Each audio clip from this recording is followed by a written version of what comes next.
चलिए जानते हैं आज के देश और दुनिया की सिलेक्टेड काम की और महत्वपूर्ण 50 बड़ी खबरों को सिर्फ 10 मिनट में। पर अभी तक आपने इस वीडियो को लाइक नहीं किया तो लाइक कर दीजिए। बीजेपी को चाहिए दो हिंदुस्तान, एक गरीबों का और दूसरा उद्योगपतियों का। राहुल गांधी ने मोदी सरकार पर बोला हमला, कहा भाजपा जिस तरह से काम करती है उनका मकसद गरीबों को गरीब रखना और अमीरों को और अमीर बनाने का है। अयोध्या के राम मंदिर में राम लल्ला की प्राण प्रतिष्ठा का समय हुआ घोषित। 22 जनवरी को दोपहर 12:20 पर होगा आयोजन। 48 मिनट का रहेगा अभिजीत मुहूर्त। पीएम मोदी भी रहेंगे मौजूद। 1 जनवरी से बंद हो जाएगी गूगल, पेटीएम और फोन पे की 1 साल से इस्तेमाल ना की गई यूपीआई आईडी। एनपीसीआई ने दिया आदेश, कहा जिन यूजर्स ने 1 साल से अपने किसी यूपीआई आईडी से लेन देन नहीं किया तो उसे 31 दिसंबर 2023 के बाद बंद कर दिया जाएगा। बीजेपी को वोट दिया तो एमपी की तरह पछताओगे। कांग्रेस महासचिव प्रियंका गांधी बोली है सिर्फ हिंदुस्तान पाकिस्तान करते हैं, एक दिन ऐसे करते करते पूरे देश को बेच देंगे। चांद से मिट्टी लाने की तैयारी, उतरेगा 350 किलो का रोवर। चंद्रयान 3 की सफलता के बाद अब भारतीय अंतरिक्ष अनुसंधान संगठन अपने अगले प्रोजेक्ट चंद्रयान 4 पर कर रहा फोकस। उत्तरकाशी पहुंचे international tunnel expert, pipe machine से की जाएगी वर्टिकल बोरिंग। 1.5 मीटर के आकार का किया जाएगा छेद। टनल में 9 दिन से फंसे 41 लोग। दूसरे देशों की तुलना में भारत में औसत से दोगुने हो रहे साइबर अटैक। राष्ट्रीय साइबर सुरक्षा समन्वयक एमयू नायर का दावा, बोले नियंत्रण के लिए मिलकर करना होगा काम। बीकानेर में मोदी का रोड शो, खुली जीप में सवार होकर 4.5 किलोमीटर चले केंद्रीय मंत्री अर्जुन राम भी रहे मौजूद। चीन पाक का रडार हो जाएगा फेल, डीआरडीओ ने तैयार किया खास पेंट, दुश्मनों को आसानी से देगा चकमा। उत्तरकाशी टनल हादसे पर शुरू हुई राजनीति, कांग्रेस ने ठेका कंपनी को लेकर सरकार को घेरा। बीजेपी ने किया पलटवार, कहा कांग्रेस सिर्फ दिखावा कर लोगों को भ्रमित करना चाहती है, जबकि न केवल राज्य सरकार बल्कि केंद्र सरकार भी लगातार इस पर नजर बनाए हुए है। वानखेड़े में फाइनल होता तो जीत जाते, पर्दे के पीछे चल रहा था बीजेपी का बड़ा प्लान। शिवसेना सांसद संजय राउत बोले बीसीसीआई को वास्तव में क्रिकेट से प्यार था तो उन्हें कपिल देव को बुलाना चाहिए था। आईपीसी में मौत की सजा बरकरार रखेगी सरकार। देशद्रोह, आतंकवाद और जघन्य अपराध रियरेस्ट कैटेगरी में नए कानूनों में पहली बार टेररिज्म की परिभाषा बनी। हरियाणा के अंबाला में 23 और 24 जनवरी को होगा एयर शो। राफेल समेत कई जहाज करेंगे शक्ति प्रदर्शन। सूर्य किरण और आकाश गंगा टीम दिखाएगी करतब। दिल्ली के प्रदूषण को लेकर बीजेपी ने केजरीवाल सरकार पर बोला हमला, कहा केंद्र सरकार ने यमुना नदी की सफाई के लिए हजारों करोड़ रुपए दिए लेकिन उनका इस्तेमाल विज्ञापन और भ्रष्टाचार में किया। लोकसभा की 78 सीटें बढ़ेगी। 2026 से शुरू होगा परिसीमन, इससे दक्षिणी राज्यों को नुकसान नहीं, सरकार जनसांख्यिकी का भी साधेगी संतुलन। आईसीसी ने 2023 वर्ल्ड कप की सर्वश्रेष्ठ प्लेइंग 11 का किया ऐलान। 6 भारतीय खिलाड़ियों को मिली जगह, जिनमें रोहित शर्मा बतौर कप्तान, विराट कोहली, केएल राहुल, रविंद्र जडेजा, जसप्रीत बुमराह और मोहम्मद शमी शामिल। सहारा ग्रुप के फाउंडर सुब्रत रॉय, सहारा की मौत के बाद सहारा समूह के फंड को कब्जे में ले सकती है सरकार, निवेशकों को लौटाया जाएगा पैसा। दोबारा गुजरात आएंगे धीरेन्द्र शास्त्री, हनुमान कथा के लिए 26 से 30 नवंबर तक कच्छ में लगेगा दिव्य दरबार। वर्ल्ड कप देखने पहुंचे लेकिन मणिपुर नहीं जा पाए कांग्रेस ने प्रधानमंत्री नरेंद्र मोदी पर कसा तंज, कहा अब वह फिर से राजस्थान और तेलंगाना में कांग्रेस को गाली देने आएंगे। जयपुर से बेंगलुरु जा रही इंडिगो की फ्लाइट में मचा बवाल, नशे में धुत यात्री ने एयर होस्टेस के साथ की बदतमीजी। एयरपोर्ट पुलिस ने केस दर्ज कर आरोपी को किया गिरफ्तार। दिल्ली में साइलेंट किलर से होगी मौतें, लगातार बढ़ते प्रदूषण को किसी भी कीमत पर रोके, एम्स के पूर्व निदेशक रणदीप गुलेरिया समेत अन्य विशेषज्ञों ने किया दावा। चुनाव वाले 5 राज्यों में 1760 करोड़ की शराब केस बरामद, ईसी बोला ये आंकड़ा 2018 विधानसभा चुनाव में हुई बरामदगी का 7 गुना। यूपी में मिशन 80 के लिए बीजेपी में हुआ बड़ा बदलाव, लखनऊ, कानपुर समेत कई जिलों के प्रभारी बदले, प्रदेश अध्यक्ष भूपेंद्र चौधरी ने किया ऐलान। हम सभी दुखी है, विश्व कप के फाइनल में हार के बाद ड्रेसिंग रूम पहुंचे पीएम मोदी, शमी को लगाए गले, जडेजा से मिलाए हाथ, सामने आई ड्रेसिंग रूम की खास तस्वीरें। अगर महाराष्ट्र में हमारी सरकार बनी तो जाति जनगणना के आधार पर देंगे मराठा आरक्षण, कांग्रेस प्रदेश अध्यक्ष नाना पटोले ने किया ऐलान।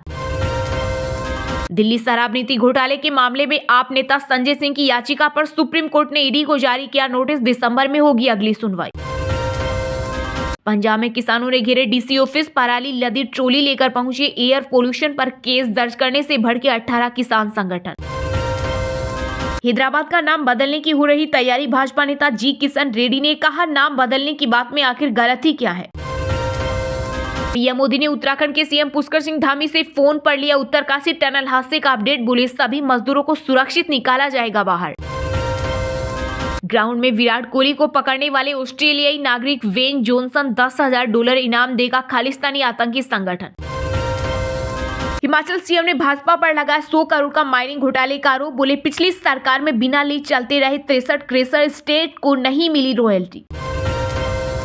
जिसने भी गरीबों को लूटा उसे छोड़ा नहीं जाएगा, पीएम मोदी बोले राजस्थान में भी वह दिन दूर नहीं जब गरीबों को लूटने वाले सलाखों के पीछे होंगे। शेयर बाजार में लाल निशान के साथ हुई सप्ताह की शुरुआत, सेंसेक्स 139 अंक फिसलकर 65,655 पर हुआ बंद, तो वहीं निफ्टी 37 अंकों की गिरावट के साथ 19,694 पर हुआ बंद। भारत नहीं बना है अभी $4 ट्रिलियन की अर्थव्यवस्था, फेक निकला मोदी के मंत्री और गौतम अडानी का दावा। भारत आ रहे जहाज को हुती विद्रोहियों ने लाल सागर में किया हाईजैक, इजरायल के पीएम नेतन्याहू बोले इसका परिणाम भुगतना होगा। लोकसभा चुनाव से पहले यूपी में कांग्रेस छोड़ दूसरे दलों में गए नेताओं की घर वापसी कराएगी पार्टी, तैयार हो रही जिलेवार सूची। घमंडिया गठबंधन महिला विरोधी जादूगर हार से बौखलाए राजस्थान के पाली में, बोले पीएम मोदी, कहा कांग्रेस को सबक सिखाना जरूरी, सनातन पर भी दिया बयान। वर्ल्ड कप के फाइनल में भारत की हार पर पीएम मोदी बोले हम हमेशा आपके साथ, राहुल गांधी ने कहा अच्छा अकेले जीत हार दोनों में टीम के साथ। दिल्ली में एक्यूआई फिर 300 के पार, हवा बहुत खराब, श्रेणी में 10 दिन बाद खुले स्कूल, ट्रकों की एंट्री और कंस्ट्रक्शन वर्क से रोक हटी। दिल्ली के उपराज्यपाल वीके सक्सेना ने चीफ सेक्रेटरी को हटाने से किया इनकार, कहा जांच रिपोर्ट राजनीति से प्रेरित, केजरीवाल ने 897 करोड़ के भ्रष्टाचार का लगाया आरोप। बंगाल की सीएम ममता बनर्जी ने रेलवे से यात्रियों की सुरक्षा को प्राथमिकता देने की मांग की, कहा किराए में वृद्धि पर भी लगाई जानी चाहिए लगाम। चलिए अब जानते हैं जो आम आदमी के काम की और फायदेमंद खबरें हैं उनको विस्तार से। पर इससे पहले अभी तक आपने इस वीडियो को लाइक नहीं किया तो लाइक कर दीजिए। वानखेड़े में फाइनल होता तो जीत जाते, पर्दे के पीछे चल रहा था बीजेपी का बड़ा गेम प्लान। शिवसेना सांसद संजय राउत बोले बीसीसीआई को वास्तव में क्रिकेट से प्यार था तो उन्हें कपिल देव को बुलाना चाहिए था। जी हां, आईसीसी वर्ल्ड कप के फाइनल में टीम इंडिया की हार पर अब राजनीति शुरू हो गई। शिवसेना सांसद संजय राउत ने फाइनल मैच को अहमदाबाद के नरेंद्र मोदी स्टेडियम में कराने और वहां पर टीम इंडिया की हार को लेकर बीसीसीआई और बीजेपी पर निशाना साधा। संजय राउत ने कहा कि लोग कह रहे हैं कि फाइनल वानखेड़े स्टेडियम में होता तो जीत जाते। उन्होंने कहा सरदार वल्लभ भाई स्टेडियम का नाम बदलकर नरेंद्र मोदी स्टेडियम बना दिया ताकि वहां वर्ल्ड कप जीते, तो ये संदेश जाए कि नरेंद्र मोदी स्टेडियम में प्रधानमंत्री नरेंद्र मोदी थे, इसलिए विश्व कप जीता है।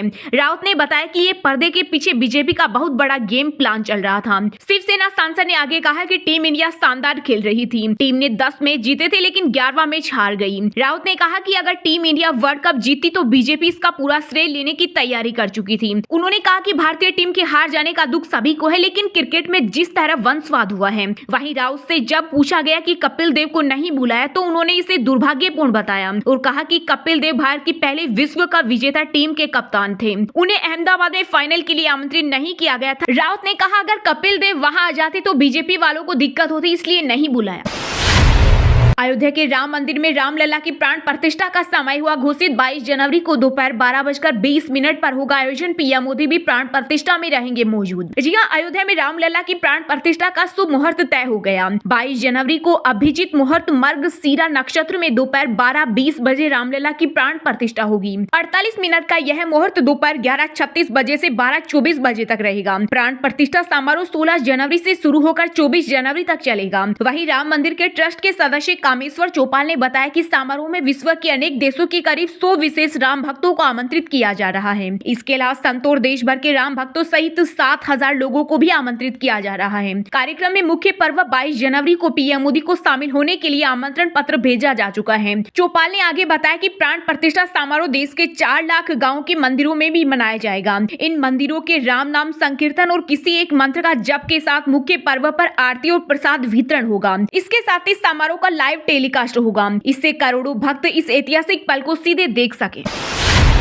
बीजेपी को वोट दिया तो एमपी की तरह पछताओगे, कांग्रेस महासचिव प्रियंका गांधी बोली यह सिर्फ हिंदुस्तान पाकिस्तान करते हैं, एक दिन ऐसे करते करते पूरे देश को बेच देंगे। जी हां, कांग्रेस की राष्ट्रीय महासचिव प्रियंका गांधी ने अजमेर में जनसभा को संबोधित किया। इस दौरान उन्होंने अपने भाषण की शुरुआत पीएम मोदी को घेरते हुए शुरू की। प्रियंका ने कहा कि मोदी जी राजस्थान में लगातार जो भाषण दे रहे हैं, उनमें जो आरोप और बातें कर रहे हैं, उनका मैंने आकलन किया तो मुझे महसूस हुआ कि पीएम मोदी के आरोपों और उनकी बातों में कोई वजन नहीं है। वे केवल इधर उधर की बातें करते हुए लोगों को भटकाने की कोशिश करते हैं। उन्होंने कहा कि भाजपा के पास कोई विजन नहीं है, वह केवल धर्म के नाम पर वोट मांग रहे हैं। प्रियंका गांधी ने कहा कि बीजेपी अपने वरिष्ठ नेताओं को साइडलाइन कर रही है। पीएम मोदी कहते हैं कि कांग्रेस को ऑल आउट कर दो, लेकिन मैं कहती हूं कि बीजेपी तो खुद हिट विकेट हो रही है। प्रियंका गांधी ने बीजेपी पर कटाक्ष करते हुए कहा कि उनकी नीति में केवल उद्योगपतियों के बारे में ही सोचना है, गरीबों के लिए उनकी कोई सोच नहीं है। इन्होंने अपने उद्योगपति मित्रों के 15,000 करोड़ रुपए के कर्ज माफ किया है, जबकि किसानों के कर्ज माफ की बात आती है तो यह कहते हैं कि हमारे पास पैसा नहीं है। प्रियंका गांधी ने लोगों से कहा कि अपना वोट काफी सोच समझ कर दें। उन्होंने कहा यदि आपने बीजेपी को वोट दिया तो आपको भी मध्य प्रदेश की तरह पछताना पड़ेगा।